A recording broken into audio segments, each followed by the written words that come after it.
Ta signature, tu mets PhD MD. Non, j'ai pas mis ça. Ah oui, à chaque fois, ouais, si. Ah oui, non, mais ça, c'est ma signature de mon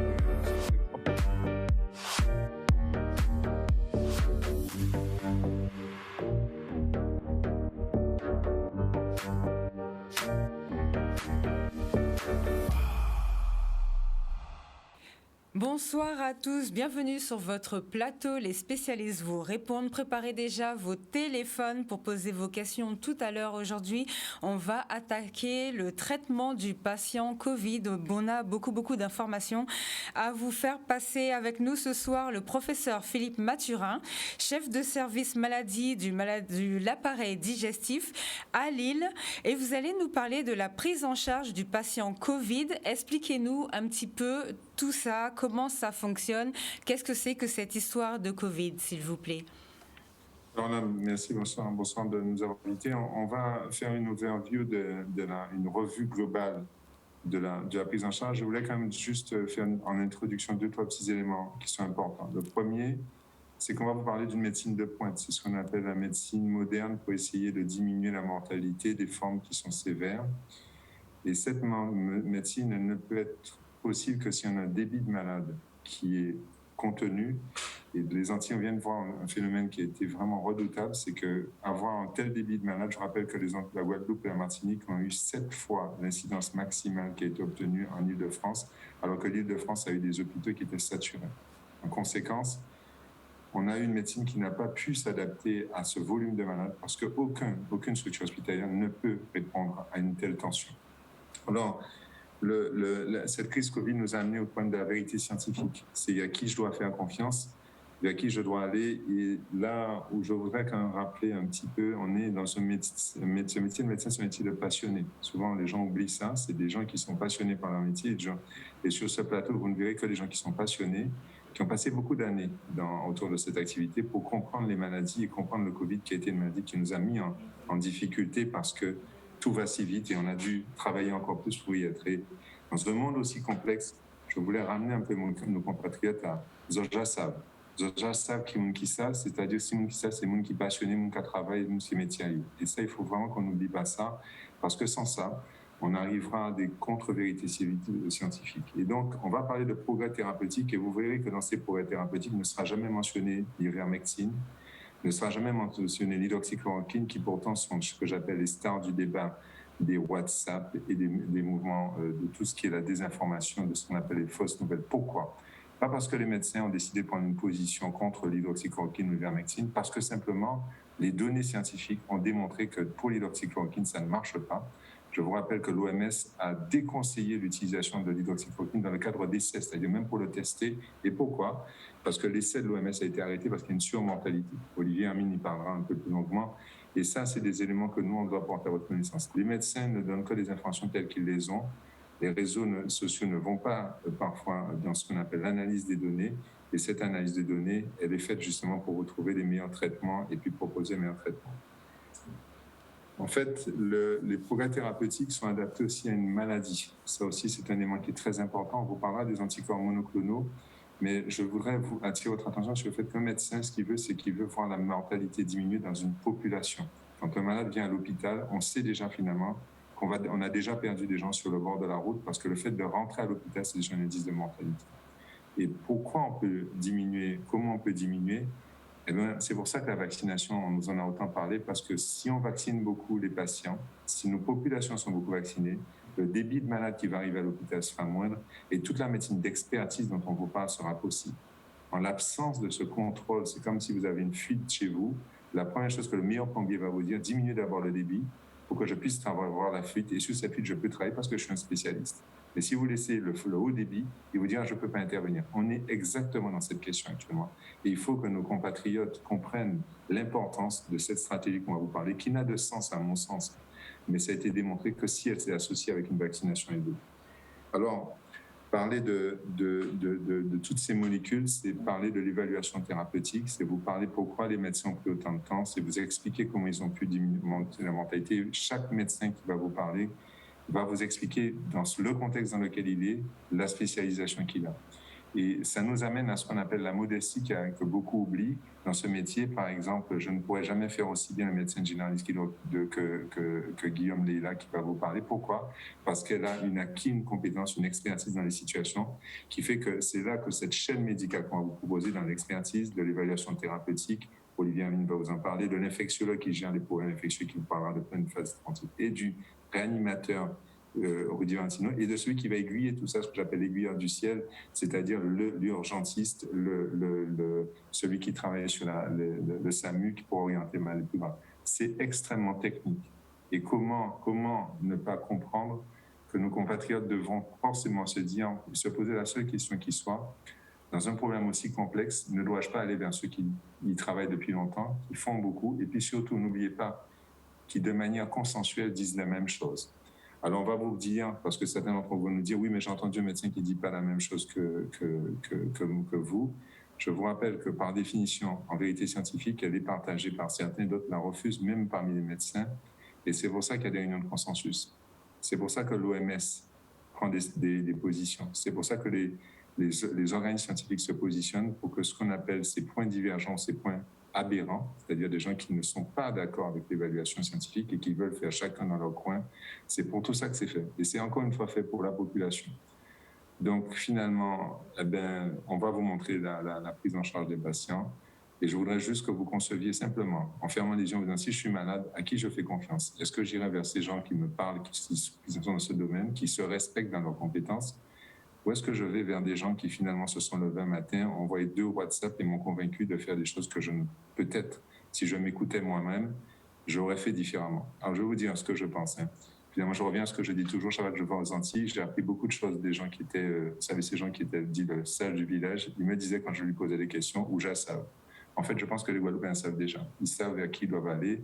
Je vous suggère vraiment, c'est pas par hasard que les compatriotes et des gens qui travaillent chez vous, qui s'occupent de vous, tous ces médecins qui font le travail au quotidien, vous disent tous la même chose. Allez vous vacciner, allez appeler votre médecin généraliste quand vous avez un Covid, écoutez quand il vous dit la structure de santé, puis faites confiance à des gens qui savent, parce que je vous rappelle, on a oublié toujours de dire ça, ce sont des passionnés qui sont autour de vous. Voilà, c'est fini, et on va maintenant...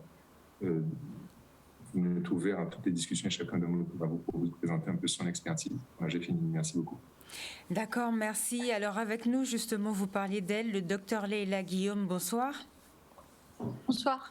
Vous êtes généraliste aux ABIM et vous allez nous parler des éléments cliniques d'appréciation de la sévérité de la maladie, de la surveillance des traitements à domicile. Alors comment ça fonctionne, s'il vous plaît ? Alors, déjà, le premier élément très important que j'aimerais dire, c'est que les patients, dès qu'ils ont un début de symptômes, c'est fondamental qu'ils consultent un médecin, leur médecin traitant, si c'est possible, ou un autre médecin, peu importe.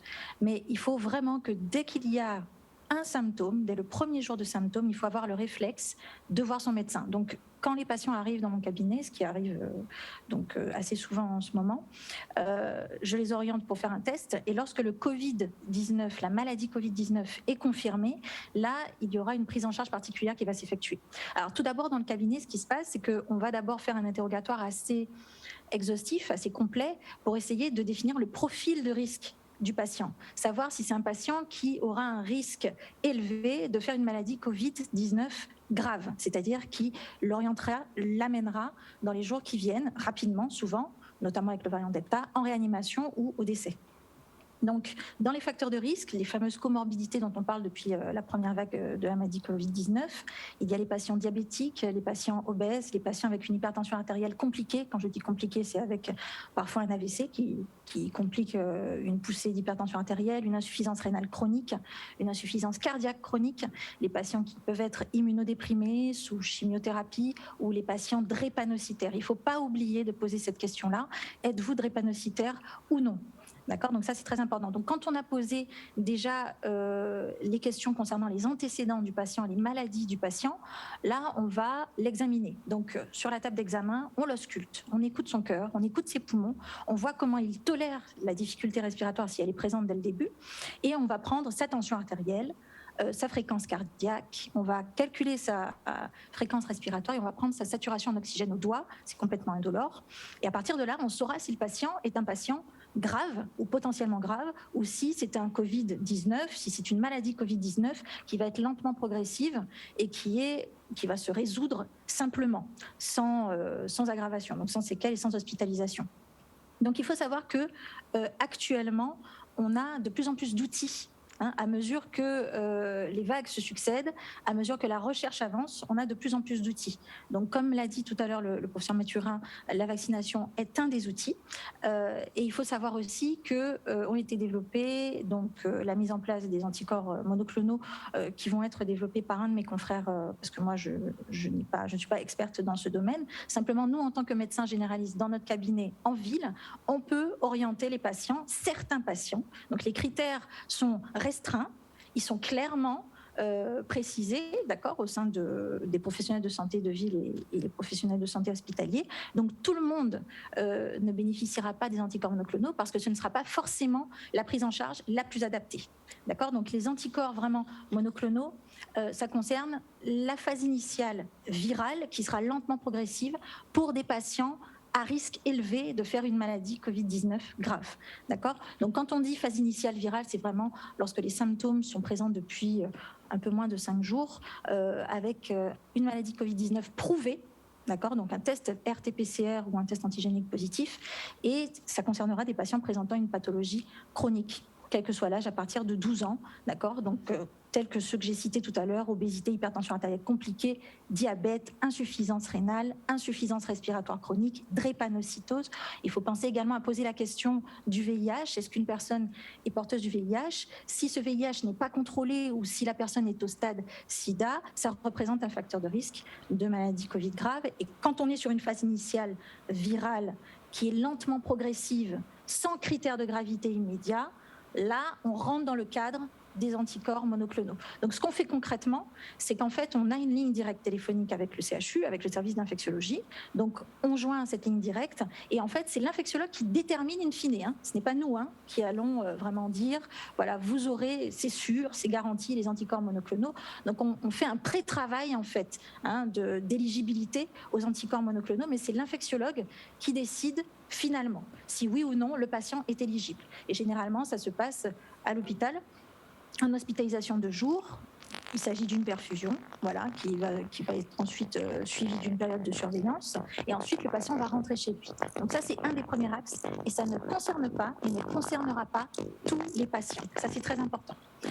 Deuxième outil qu'on a développé, notamment en deuxième vague Covid-19, en collaboration avec le CHU de la Guadeloupe, le service...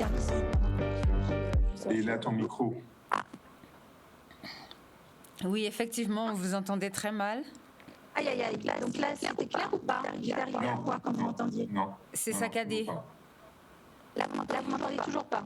Bon, c'est saccadé. Ce que je vais faire, je vous laisse regarder au niveau de votre micro. Je vais voir le professeur Patrick Plaisance et je reviens vers vous tout à l'heure. D'accord. Alors, professeur Plaisance, vous êtes chef du service des urgences à Paris. Comment ça se passe, vous, à Paris, au niveau des critères d'orientation des patients aux urgences ? Alors, tout d'abord, je suis effectivement au niveau des urgences, mais également avec une antenne du SAMU, qu'on appelle des SMUR, peu importe, où on va traiter aussi à domicile les patients, parce que finalement, l'urgence, ça démarre à partir de la maison, et éventuellement pour le transport des patients à l'hôpital. Alors, tout à l'heure, ce qui a été extrêmement important, c'est que le docteur Guillaume vous a dit qu'il fallait absolument essayer de déterminer les tout premiers signes qui sont importants dans ce contexte. À partir du moment où on a ces signes, on a gagné énormément de temps parce que vous allez voir que la maladie, elle évolue extrêmement rapidement et en exponentiel comme ça. C'est-à-dire que d'un seul coup, hop, ça va partir à partir des premiers signes, donc il faut aller vite. Et il y a des signes extrêmement simples, comme par exemple la perte de goût, qu'on peut voir simplement ou qu'on peut avoir en interrogation quand quelqu'un fait le 15, par exemple, en disant je ne vais pas très bien. Il suffit de lui demander si vous avez encore du goût, si vous avez encore de l'odorat. On sait déjà au téléphone, tout simplement, c'est un métier ça. Si cette personne respire bien ou pas bien, elle peut très bien ne pas s'en rendre compte, cette personne. Elle peut être fatiguée, un peu comme de la grippe, mais avec des éléments un peu spécifiques qui nous font penser que peut-être là, il y a quelque chose à faire. Et donc vraiment, s'il y a un premier message, c'est quel que soit l'endroit, que ce soit Paris ou ailleurs, hein, c'est dans le monde entier, il faut absolument appeler pour avoir la possibilité d'avoir quelqu'un qui conseillera. Donc c'est un médecin de régulation du SAMU qui vous conseillera. Ça, c'est le premier élément. L'élément le plus important, bien sûr, étant l'essoufflement et après une grosse détresse respiratoire potentielle. Donc il faut éviter absolument ça. À partir du moment où on pense que cette personne est suffisamment grave, eh bien, on va décider de l'amener à l'hôpital. Et à l'hôpital, donc ça commence par les urgences généralement. Si c'est vraiment très grave, le SAMU enverra directement le patient dans un service de réanimation ou dans un contexte, on va dire, de soins continus. On a bien vu que, ne serait-ce que sur la métropole, mais également sur nos territoires, eh bien, on a des patients qui vont arriver directement dans ces services de réanimation, mais aussi ces éléments correspondant à, par exemple, les militaires avec les tentes, ou alors des services qui vont être modifiés spécifiquement pour recevoir encore plus de patients en réanimation. Ça, c'est ce qu'on évite, mais quand la vague est importante, c'est ce qui se fait en ce moment, notamment au niveau des Antilles, eh bien, on va être obligé de le faire. À partir du moment où le patient arrive aux urgences, ce qu'il faut, c'est s'assurer du diagnostic. Donc, soit il a été fait avant, bon, c'est un patient qui a le Covid, ou alors c'est à ce moment-là qu'on va le faire. Donc, on va faire les prélèvements, comme on les ferait éventuellement en ville, pour être sûr que ce patient a la maladie, l'infection. Et le premier élément, c'est quoi? C'est est-ce qu'il respire bien ou pas bien? Parce que ce virus, ce satané virus, eh bien, il va beaucoup s'intéresser au poumon. Et il va impacter énormément le poumon. Donc, ça va commencer par une difficulté respiratoire, voire une détresse respiratoire. Et ce qui est extrêmement complexe, c'est que, et ça, très honnêtement, en 35 ans de carrière à peu près, je n'avais jamais vu ça, sont des patients qui vous parlent un peu et qui ne se sentent pas en détresse respiratoire. Et quand on les examine, ils sont graves. Ça, c'est un élément très important. Voilà pourquoi il faut appeler tôt, parce qu'on ne peut pas se rendre compte seul qu'on est éventuellement dans une situation qui est une situation grave. Donc, on va faire un scanner, on peut faire une radio des poumons. Le scanner des poumons, c'est mieux, parce que c'est beaucoup plus précis et ça permet de voir quelle est la région du poumon qui est la plus impactée. Et généralement, la région la plus impactée, c'est dans le dos, c'est derrière qu'on a les soucis d'impact au niveau du poumon, un poumon qui est extrêmement condensé, et donc l'oxygène ne passe pas tellement c'est condensé.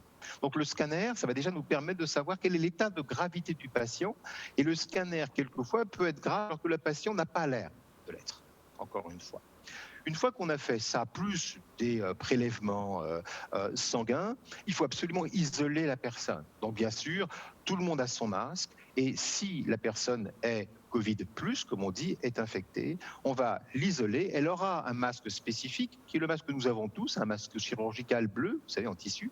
Et puis, nous, on va avoir un masque qui est plus sophistiqué, les becs de perroquet, qu'on appelle les FFP2, qui vont nous permettre, là, d'être beaucoup plus protégés. Et on va entrer dans la chambre en scaphandre, dans le box des urgences en scaphandre, comme ce qui se fera également dans les autres services. Ça veut dire quoi? Ça veut dire que vraiment, des pieds à la tête, on va avoir une tenue très spécifique pour éviter toute contamination. Au début, ce qui est très important, puisqu'on parle là de recherche et d'évolution dans le traitement, on était très ennuyé. Pourquoi? Parce que c'est, on l'a dit, une maladie qui s'attrape par les postillons, par l'air, d'accord? Donc, chez quelqu'un qui ne respire pas bien, si on lui donne quelque chose, même de l'oxygène, qui va faire en sorte qu'il va continuer, même avec l'oxygène, de mettre ses postillons un peu partout dans la chambre, on risque d'être infecté. Donc on s'est dit, il ne faut pas qu'on aille trop loin si le patient ne va pas bien, parce que si on va très loin alors qu'il n'est pas protégé de ses voies aériennes, comme on dit, de ses poumons, on peut être potentiellement affecté. On a un petit peu peur de ça en mars 2020, et on va très rapidement le mettre sous ventilation artificielle. Ça a été quelque chose qui a été je ne dirais pas une erreur, parce qu'on s'aperçoit de l'erreur après, mais on a été beaucoup trop vite. Et finalement, ces patients-là qu'on a intubés très tôt, alors qu'ils n'étaient pas forcément superbement graves, si je puis dire, eh bien, se sont aggravés par contre sous ventilation artificielle très tôt. Et on s'est dit, il faut absolument trouver là des choses. Voilà pourquoi on fait de la recherche. Il faut trouver des choses qui permettent de retarder cette intubation si on le peut. Et on a mis en place différentes techniques dans cette année et demie qu'on connaissait déjà bien avant, mais qu'on a mis en place dans ce contexte-là spécifique. On vous parlera du vaccin, de l'ARN messager, quelque chose qui existe depuis un certain temps déjà, depuis de nombreuses années. Cette technique de ventilation, elle existe depuis plusieurs années. Donc soit c'est un masque simple, avec de l'oxygène, beaucoup, ça va jusqu'à, ça se compte en débit, 15 litres par minute d'oxygène qu'on peut donner. C'est le maximum pour un masque simple. On s'est dit, ça ne suffit pas, il faut donner plus d'oxygène. On a d'autres appareils maintenant qui vont jusqu'à 60 litres minute, ce qui est déjà beaucoup plus et beaucoup mieux pour le patient, avec un certain confort, parce qu'ils n'ont simplement ça qu'au niveau du nez, sur les appareils électriques.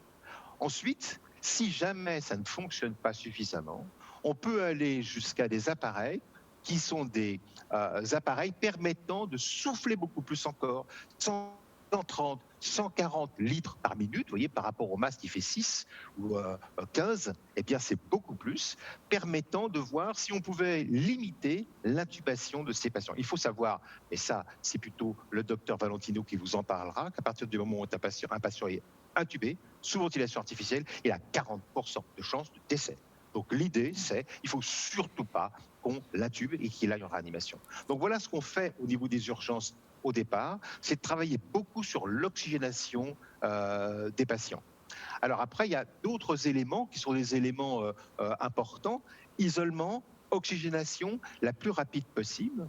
Et on fait quelque chose qu'on ne faisait pas du tout aux urgences avant, depuis très longtemps, c'est qu'on met les patients sur le ventre. Ils sont sur le dos au départ, tous les patients sont sur le dos ou demi-assis. Et là, on les mettait à plat ventre, on les met à plat ventre, comme ça on les retourne. Et on les retourne pourquoi? C'est un petit peu comme les boules de neige, vous voyez, les boules avec les petits flacons de neige. Si on secoue la boule, il y a plein de neige partout, et ensuite ça se dépose. Imaginez que le dépôt, ça soit le poumon, et le poumon impacté. Et là, il est super grave, le poumon. Si on retourne la boule alors, eh bien, ça se disperse un peu. Et ça permet à ce moment-là à l'oxygène de passer encore mieux. Voilà pourquoi on fait ce qu'on appelle du ventral. On les met sur le ventre. On fait ça en réanimation, le docteur Valentino vous en parlera, mais on faisait ça maintenant et on fait ça maintenant aux urgences. Ça a été une nouveauté chez des patients, bien sûr, qui ne sont pas sous ventilation artificielle, mais qui sont en ventilation spontanée, comme on dit, c'est-à-dire qu'ils sont tout à fait conscients et à qui on donne beaucoup d'oxygène. Ça a énormément aidé et réduit le fait qu'on les intube, d'où la réduction de la mortalité. Et puis une dernière chose qu'on fait, c'est également leur donner des anticoagulants, parce qu'on sait que le virus, globalement, ça fait des caillots au niveau des vaisseaux, ça fait donc des caillots même au niveau du poumon, des vaisseaux du poumon, ce qu'on appelle de l'embolie pulmonaire, très grave. Il y avait des patients qui arrivaient très graves. Non seulement ils avaient le virus, mais les conséquences du virus, c'était les anticoagulants.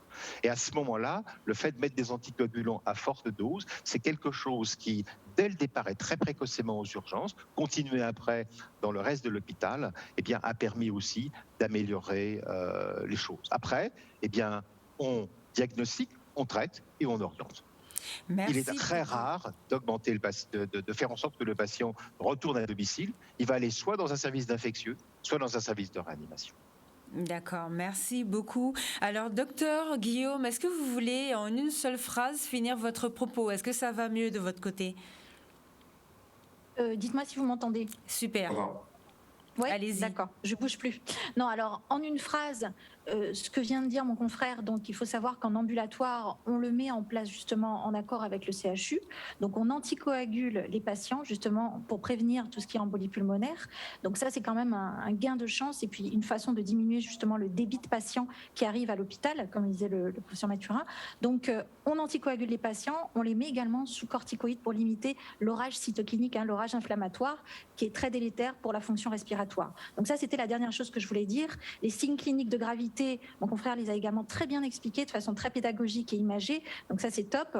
Et le seul message que j'ai à donner aux patients, c'est de vraiment consulter dès le début des symptômes, parce qu'ensuite on va vous suivre. À J6, on vous revoit, que ce soit en téléconsultation ou en consultation physique, on vous revoit pour voir s'il n'y a pas d'aggravation et pour vous orienter à nouveau si besoin.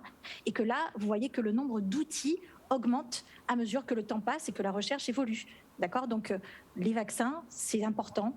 Les anticorps monoclonaux pour certains patients, le protocole en ambulatoire pour certains patients, parce qu'il faut des signes respiratoires pour avoir les corticoïdes, et puis l'anticoagulation, et bientôt peut-être d'autres pistes thérapeutiques. Donc je pense qu'il faut vraiment être optimiste et puis faire confiance aux professionnels de santé avant tout. Et quand vous avez des questions, allez voir votre médecin, posez-lui les questions. Ne parlez pas entre voisins ou en intrafamilial seulement. Allez voir les professionnels de santé, posez des questions, soyez curieux et soyez à l'écoute de ce qu'on a à vous dire. Voilà, c'est tout. Merci. Merci beaucoup, professeur Cabier. Bonsoir. Alors, Bonsoir. vous êtes infectologue. Comment ça se passe en Martinique? Comment vous traitez? Quelle est la différence entre les traitements dits en phase précoce et les traitements en phase tardive? Comment ça fonctionne, s'il vous plaît? Alors, il y a beaucoup de choses qui ont déjà été dites. Alors, vous avez compris que finalement, au cours du Covid, eh bien, on a deux phases qui se succèdent, même si, il faut le dire d'emblée, ces phases parfois évoluent très très vite. Et une des caractéristiques de cette maladie, on l'a déjà dit, on le répétera, c'est qu'on peut passer d'une phase à l'autre très vite et s'aggraver très très vite. Et donc ça, c'est quelque chose qu'il faut toujours avoir à l'esprit. Alors, il y a une première phase qui correspond vraiment au premier jour, au maximum la première semaine où les symptômes commencent. Et quand on parle de ces symptômes, c'est pas les symptômes respiratoires, c'est pas le fait d'être gêné pour respirer, mais c'est plus, comme ça a été dit, la perte du goût, la perte de l'odorat, une fatigue ou alors des signes en dehors des poumons, comme par exemple de la diarrhée. Donc ça dure à peu près une semaine. Et donc pendant cette phase-là, c'est la phase où on a le plus de virus présents dans l'organisme, et notamment au niveau du nez, de la gorge. Et c'est une phase où on recherche activement, depuis le début de l'épidémie, à pouvoir donner des médicaments contre le virus qui vont bloquer, qui vont tuer le virus. À ce jour, on ne dispose pas de médicaments simples qui permettent de tuer le virus à ce stade-là. Il faut être très clair, on n'a pas le comprimé magique qui va tuer le virus. L'outil qu'on a, il a déjà été évoqué, c'est ce qu'on appelle les anticorps monoclonaux. Donc, à quoi ça correspond, ces anticorps monoclonaux? Vous savez que quand on a eu le Covid, eh bien, on va nous-mêmes, notre organisme, fabriquer des anticorps. C'est des grandes protéines qui vont être capables de reconnaître le virus, de se fixer dessus et de l'éliminer. Ces anticorps, c'est aussi ce qu'on cherche à produire lorsqu'on administre le vaccin. Une dizaine de jours après l'administration du vaccin, eh bien, ces anticorps vont apparaître et vont ensuite augmenter en quantité. L'idée, c'est, quand on est à une phase très très précoce de la maladie, que ces anticorps n'ont pas encore été fabriqués, eh bien, de pouvoir les administrer directement aux personnes.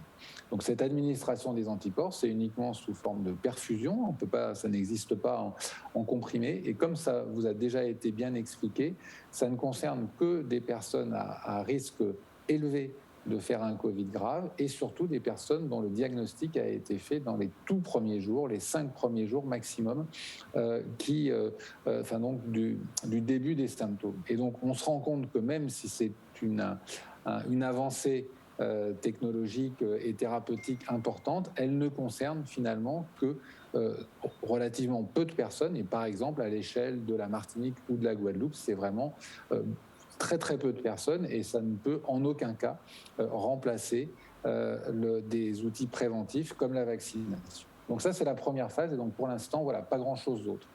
La deuxième phase de la maladie, c'est quand la pneumonie arrive, quand vraiment on commence à être gêné pour respirer. Et donc là, il y a beaucoup moins de virus. Et en fait, cette phase, on parle de phase inflammatoire parce que, en fait, la plupart des symptômes ne sont pas liés directement au virus, mais sont liés à une réaction excessive de notre organisme contre le virus. Et cette réaction se passe notamment au niveau des poumons.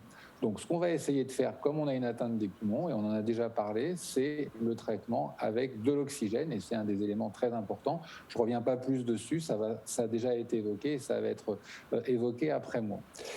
Le deuxième traitement très important à cette phase-là, ça a aussi été évoqué, c'est de lutter contre les complications qui surviennent. Et La principale complication, en tout cas la plus fréquente, c'est ce qu'on appelle les thromboses, c'est-à-dire ces situations où il y a des caillots qui se forment soit dans les veines, soit dans les artères et qui, là, vont pouvoir donner des complications très graves. Et donc, c'est les traitements anticoagulants. Et donc ça a été une découverte importante dès la première vague, dès l'année dernière, de se dire qu'il fallait absolument donner des traitements anticoagulants qu'on adapte à la situation clinique, au poids du patient notamment. Troisième arme thérapeutique et qui est très importante, c'est de lutter justement contre cette inflammation. On l'a évoqué. On va utiliser des médicaments dont l'objectif va être de diminuer cette réaction excessive de notre organisme vis-à-vis du virus. Et donc, ce qui est utilisé actuellement pour toutes les personnes lorsqu'elles ont besoin d'oxygène, c'est ce qu'on appelle des corticoïdes. Ce qu'on utilise le plus souvent, c'est la dexaméthasone, mais d'autres médicaments sont utilisés. Donc ça, c'est des médicaments qui sont très anciens, qu'on connaît bien, et qui permettent de lutter contre cette hyperinflammation.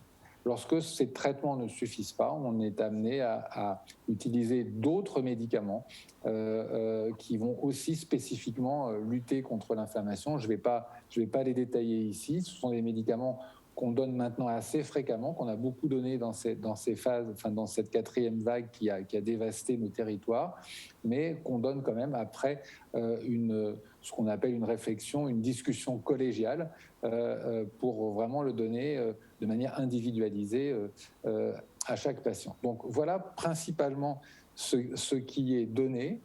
Ce qui n'est pas donné, ou en tout cas de manière exceptionnelle, ce sont les antibiotiques. Au tout début, au mois de février-mars 2020, comme on raisonnait beaucoup par analogie avec la grippe, on redoutait les surinfections par des bactéries, on donnait des antibiotiques. Ça, maintenant, on sait que ça survient très très rarement, en tout cas dans les services de médecine, et donc pas d'antibiotiques. Et donc, alors... on reparlera peut-être tout à l'heure, juste pour terminer, de l'ivermectine, on en a déjà parlé, pour dire que ça ne marchait pas du tout. Une petite mise au point à ce sujet, c'est que donc, l'ivermectine, c'est un antiparasitaire qui donc on utilise très largement, notamment pour traiter la gale, mais aussi une parasitose qui est très fréquente, qui reste fréquente aux Antilles, qui s'appelle l'anguillulose. Donc c'est un parasite qu'on peut avoir dans son intestin sans avoir aucun symptôme. Et une des complications possibles des corticoïdes, les traitements anti-inflammatoires dont je vous parlais tout à l'heure, c'est de réveiller ce parasite et de faire que ce parasite se multiplie et donne à son tour des complications graves. Et donc, lorsque on démarre un traitement par corticoïde, que ce soit d'ailleurs pour traiter un Covid ou pour traiter d'autres maladies, eh bien, on va systématiquement donner un traitement avec de l'ivermectine.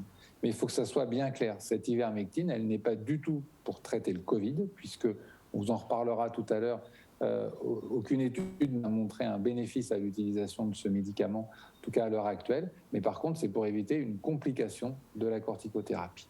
Voilà, oui, donc je ne serai pas plus long. Merci beaucoup.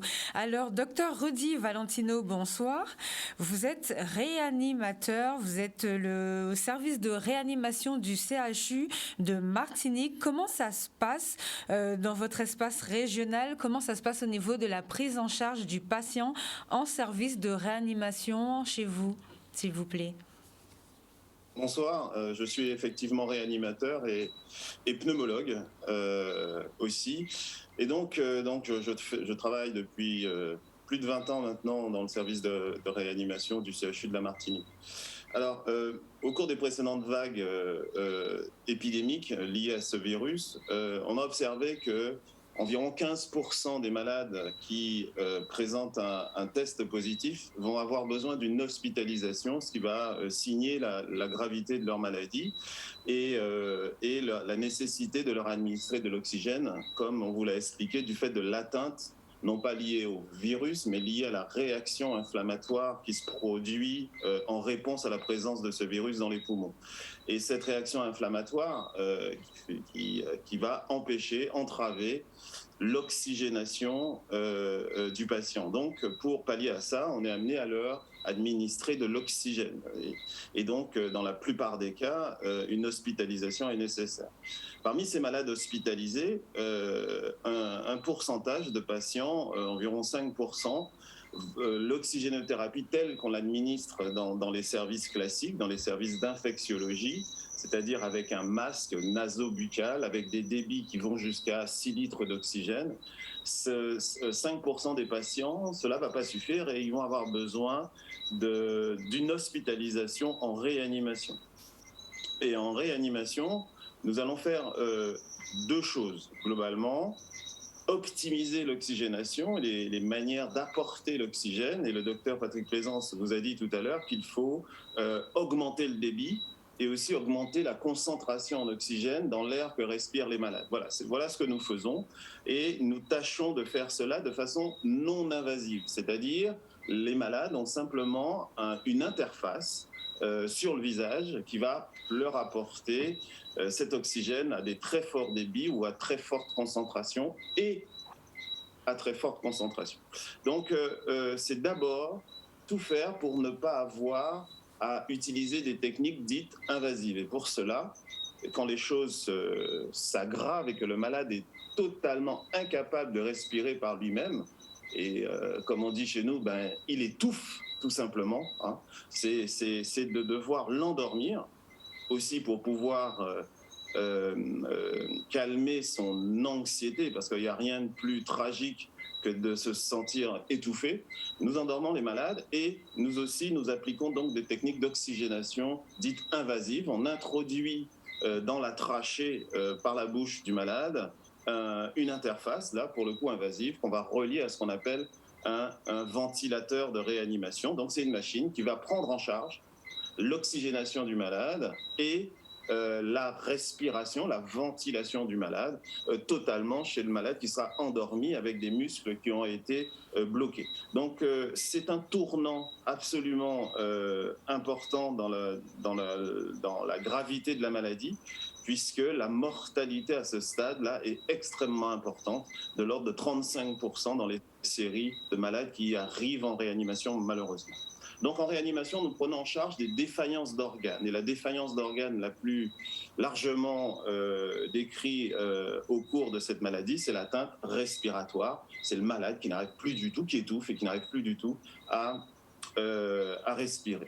Dans de très rares cas, nous prenons en charge, dans le cadre de cette épidémie, de cette maladie, nous prenons en charge des défaillances dites cardiaques, hein, où la tension artérielle et le débit cardiaque n'est plus assuré. Donc en réanimation, nous utilisons des ressources qui sont très spécialisées, qui requièrent une expertise, qui requièrent aussi du personnel formé. Une infirmière de réanimation, c'est une infirmière diplômée qui a besoin d'une formation entre 6 et 8 semaines. Donc ces techniques d'oxygénation nécessitent un personnel formé. Ce sont une ressource rare. On parle souvent au cours de cette épidémie, cette 4e vague chez nous, en disant que oui, le système sanitaire en Martinique et en Guadeloupe n'était pas suffisant. Sachez qu'en ce qui concerne la réanimation, le nombre de lits de réanimation par million d'habitants, nous sommes dans la fourchette nationale, c'est-à-dire entre 6 et 7 lits pour 100 000 personnes. Donc nous sommes dans la moyenne en Martinique comme en Guadeloupe. En fait, au cours d'une épidémie, la problématique, c'est le flux de malades. Je vous disais tout à l'heure que 15% des malades sont hospitalisés. Quand on a en Guadeloupe comme en Martinique des pics, des incidences, c'est-à-dire le nombre de malades pour 100 000 habitants par semaine qui se traduisent par des centaines de malades par jour, 15% qui doivent être hospitalisés, puis 5% en réanimation, ce flux devient juste impossible à gérer. Et c'est ce qui s'est produit dans le Grand Est, c'est produit à Paris, c'est produit à New York, dans le nord de l'Italie. Nous n'avons pas, dans ces pays, ils n'ont pas pu faire face à l'afflux de malades. En dépit de tout ce que nous avons fait chez nous aux Antilles, nous avons multiplié en Martinique par 5 le nombre de lits de réanimation, ce qui veut dire aussi qu'il faut aussi multiplier le personnel par 5, un personnel qui est plus du tout expert dans les techniques que nous utilisons, et donc nous sommes dans une procédure totalement dégradée. Totalement dégradée. Nous sommes aussi dans une procédure de priorisation des soins. Et c'est là où nous avons été totalement en difficulté, parce qu'un certain nombre de malades qui avaient besoin de ces techniques, de cette expertise de réanimation, n'ont pas pu accéder en réanimation. Aujourd'hui, même si l'épidémie va vers le mieux chez nous en Martinique, il y a encore des dizaines de malades qui n'ont pas accès à la réanimation, faute de place, en dépit de tout ce que nous avons fait, en dépit de l'aide nationale qui nous est parvenue. Et c'est bien entendu un drame de devoir prioriser les malades en cherchant à maximiser le maximum de vies perdues, en octroyant le lit de réanimation à ceux qui ont le plus de chances de s'en sortir. Donc, la vraie difficulté pour nous en réanimation, c'est de ne pas pouvoir faire face au flux de malades.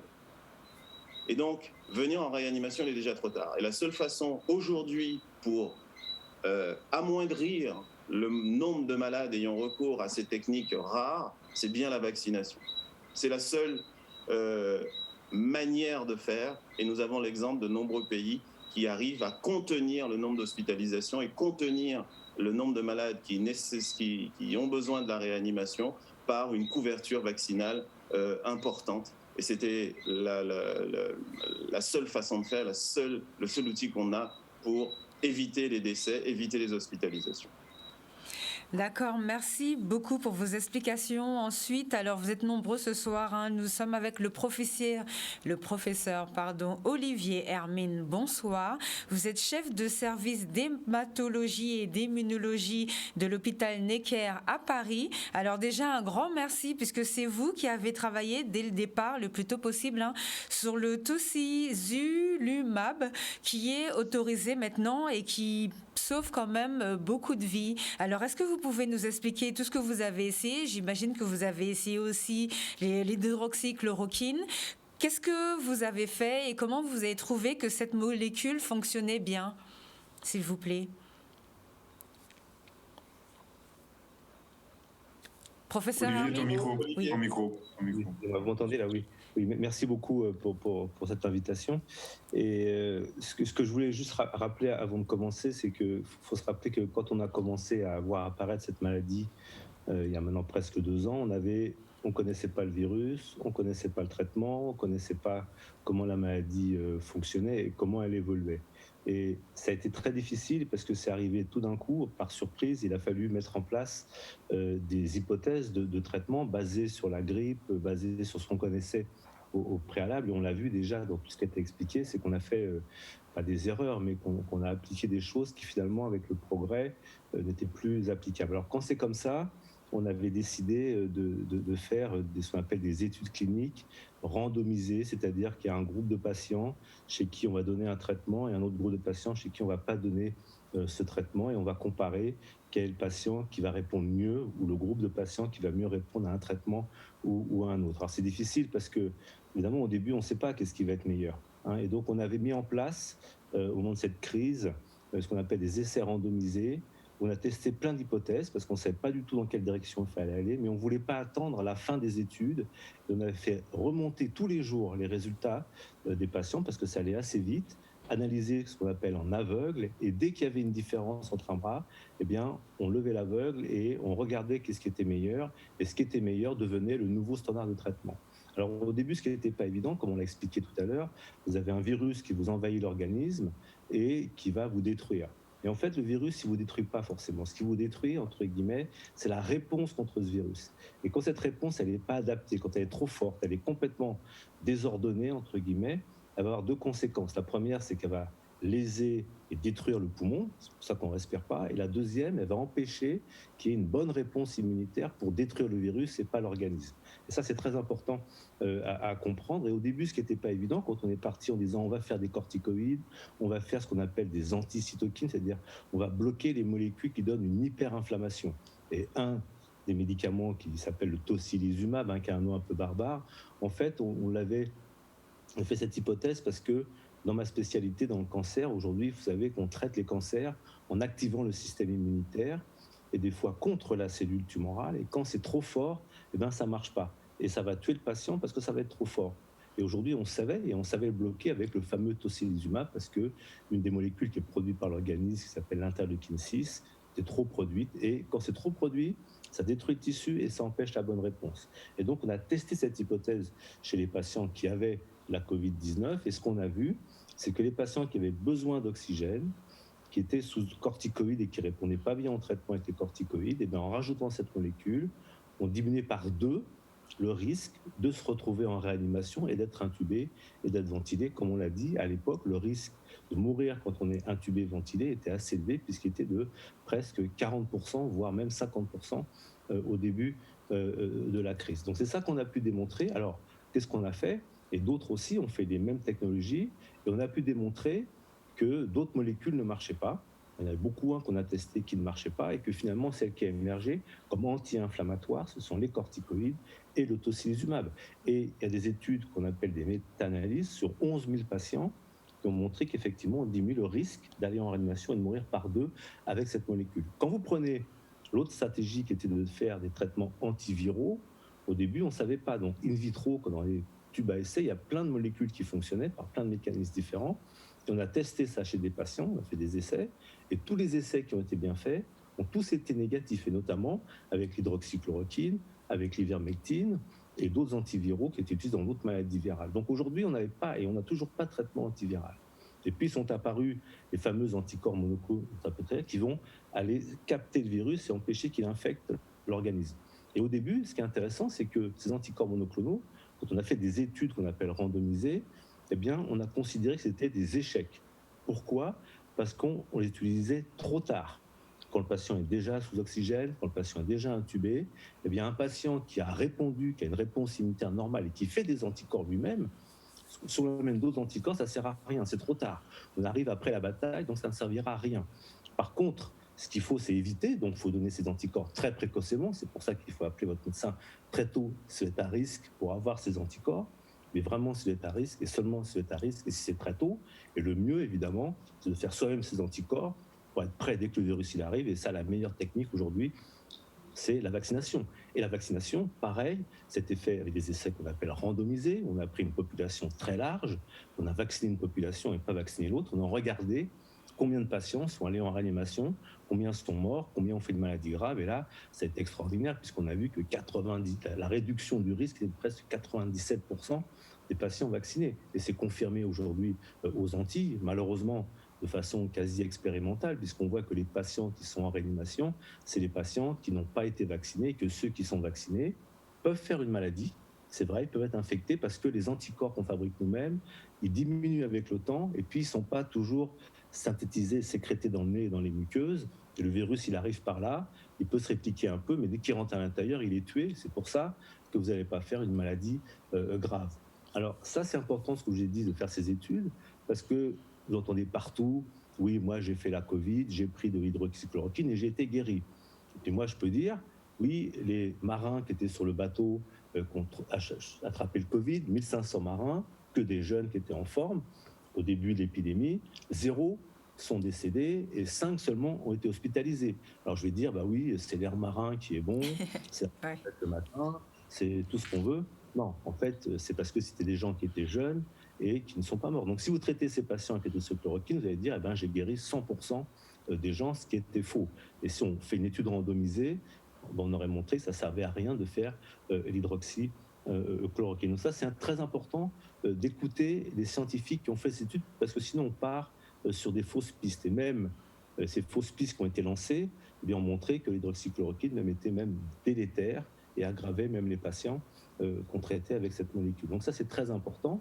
Et donc finalement, aujourd'hui, pour résumer, ce qui a fait la preuve de son efficacité, c'est et en premier lieu, le vaccin, quelque chose de plus simple, 2 injections et c'est terminé.